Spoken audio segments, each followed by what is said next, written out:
Some people say that mass immigration into the United States can help reduce world poverty. Is that true? Well, no, it's not. And let me show you why. This gumball represents the 1 million legal immigrants that the United States has taken every year on average since 1990. Now, who in the world deserves our humanitarian compassion? The World Bank has one measure of the desperately poor of the world. They make less than $2 a day. And how many people make less than $2 a day in the world? Well, let's start with Africa. In Africa alone, there are 650 million people who make less than $2 a day. 650 million. And in India, another 890 million people, desperately poor. China adds another 480 million people, making less than $2 a day. And unfortunately, the rest of Asia has a heartbreaking 810 million people who the World Bank says make less than $2 a day. And finally, there's 105 million of Latin America's population that are desperately poor. All told, the World Bank says there are 3 billion people in the world. 3 billion people who are desperately poor, making less than $2 a day. That's 3,000 gumballs. And every year, we take 1 million and suggest that we've somehow made a humanitarian difference. Of course, we don't pull our immigrants from these desperately poor populations, do we? These people are too poor, too sick, too disconnected to make it here as immigrants. We tend to pull our immigrants out of the better off poor of the world.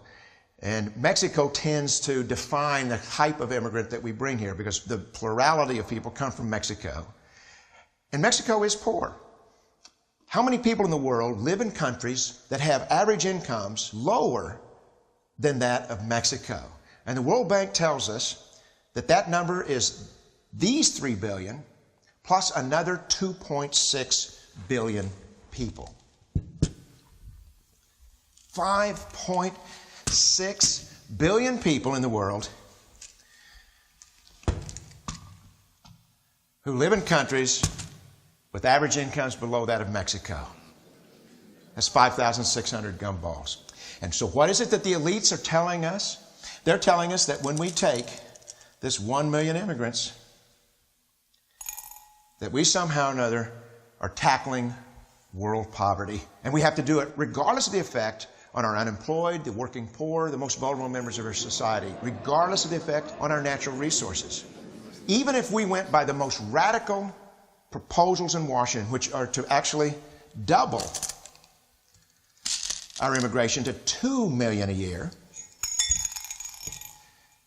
which would totally overwhelm our physical, natural, and social infrastructures, we couldn't make a noticeable difference. And we may be really hurting the impoverished people of the world because the million that we do take are among the most energetic, often the better educated, certainly the most dissatisfied people that if they did not immigrate would be the agents for change to improve the lot of all the people in these countries.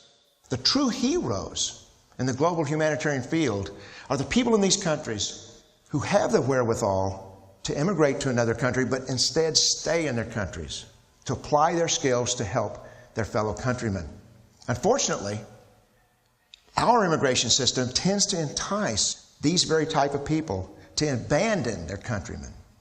The impossibility of making even a dent is actually worse than it looks here. Because last year, when we took 1 million immigrants, these countries added, births over deaths, 80 million more people into the impoverished populations. And this year, Congress is bringing in 1 million legal immigrants. And this year, according to the United Nations, these countries are expected to add another 80 million people. And next year, you can be quite sure that Congress, unless stopped by the American voters, will bring in another 1 million immigrants. And these countries, unfortunately, will be adding another 80 million people into these impoverished nations. We could take 5 million a year. But we'd never get ahead of what's happening in these countries. Not in this century. Don't you see? Immigration can never be an effective or significant way to deal with the suffering people of the world. They have to be helped where they live. 99.9% of them will never be able to immigrate to a rich country. There's no hope for that. They have to bloom where they're planted. The only place that 99.9% of these people can be helped is where they live. Let's help them there.